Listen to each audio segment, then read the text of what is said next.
therefore in the evening transferred to the hotel in the region.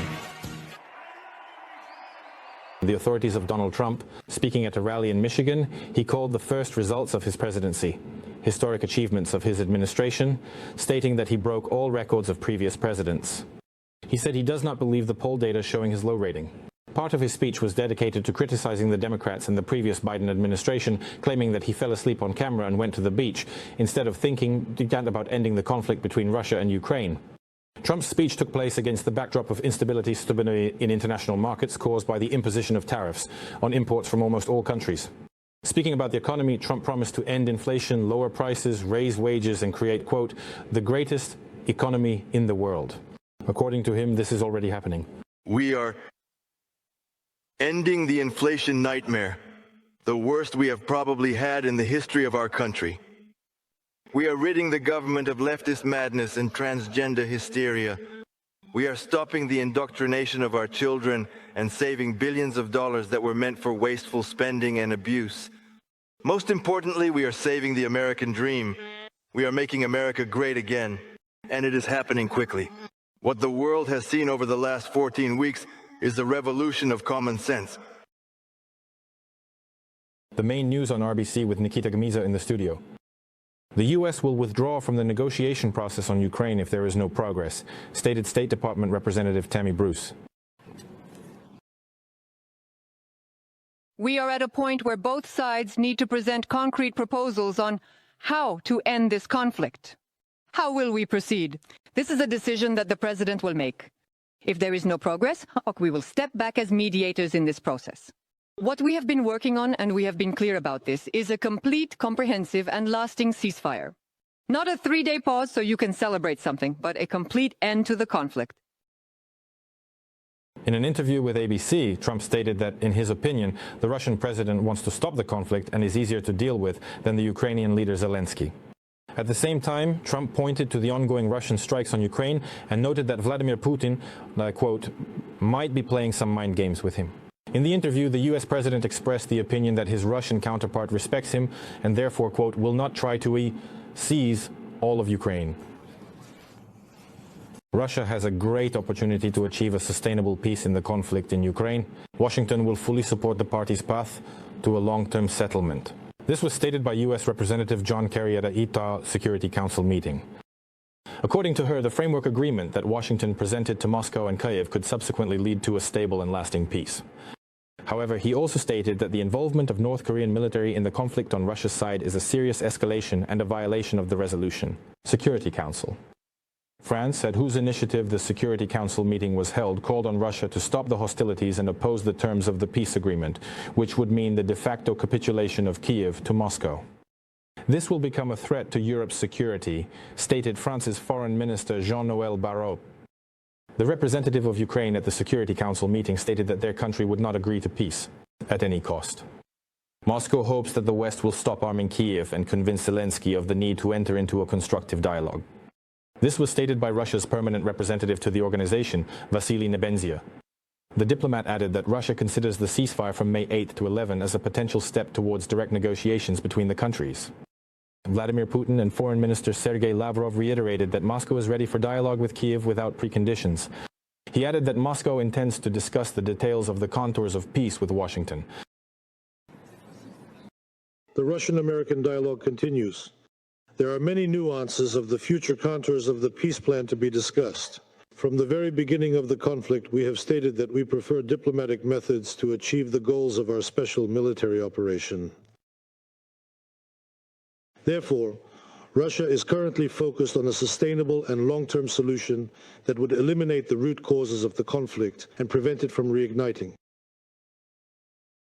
As another step towards peace, President Putin announced a ceasefire from midnight on May 7th to 8th until midnight on May 10th to 11th. We hope that the Ukrainian side will follow our example.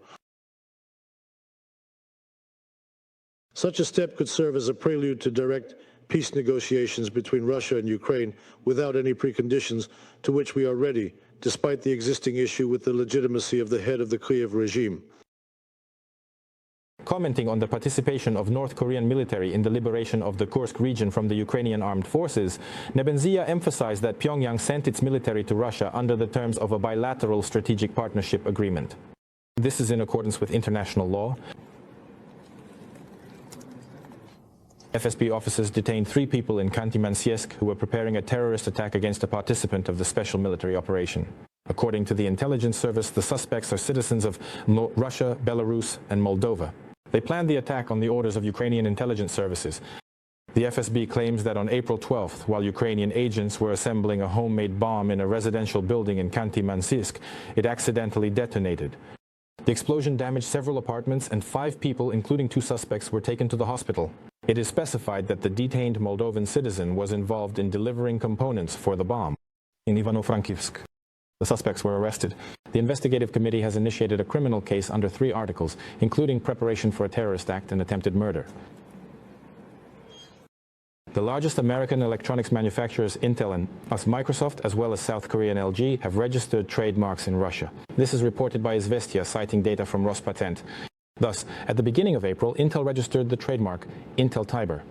This is a comprehensive and innovative set of services for business, software, cloud, and edge platforms. The company received the rights to use the trademark until the year 34. Intel, I remind you, announced its exit from Russia in the spring of 22. Microsoft registered the trademark Microsoft Places with usage rights until the year 33. The company announced its exit from Russia in the fall of 23, shortly after it stopped renewing licenses for Russian legal entities. Since last year, 8 branches and 5 divisions of Microsoft in 13 cities have ceased operations in the country. South Korean LG registered 3 trademarks, also valid until the year 33.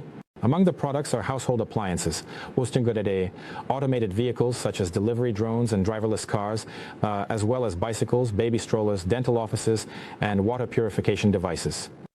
Previously, several other Western companies extended their brand usage rights in Russia. The deputy chairman of the Federation Council's Committee on International Affairs, Andrei Klimov, emphasized, though, that this is done to preserve copyright on their products, but it does not mean that companies are ready to return and fully operate in Russia. The revenue of Russian airlines increased by a quarter last year compared to the year 23. This is reported by Kommersant. In monetary terms, the revenue reached more than 1.5 trillion rubles. The net profit of leading carriers exceeded 100 billion rubles. This does not include data from the airline Pobeda, as it does not disclose this information. Experts primarily attribute the significant growth in income and profit to the increase in the number of international flights and the rise in ticket prices. As for the operating profit of the airline, which is primarily from ticket sales, it increased almost 5-fold last year to 61 billion rubles. These figures also exclude the carrier Pobeda. Meanwhile, an operating profit of 95.5 billion rubles was recorded by 14 major airlines, while the remaining 15 carriers incurred losses amounting to 34 billion rubles.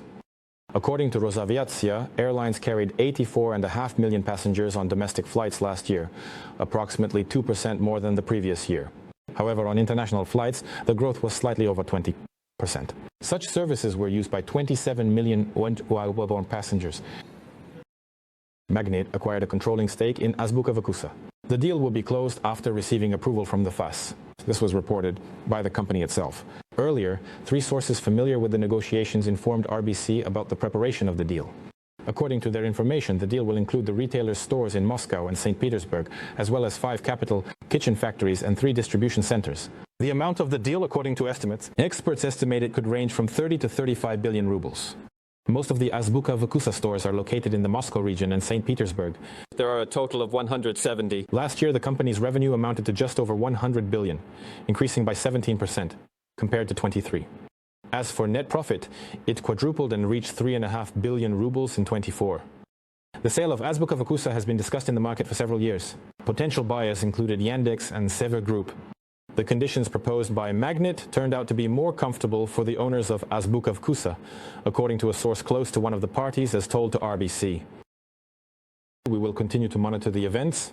For more news and analysis, visit our website rbc.ru and our social media. Stay tuned to RBC, and up next is Day Main.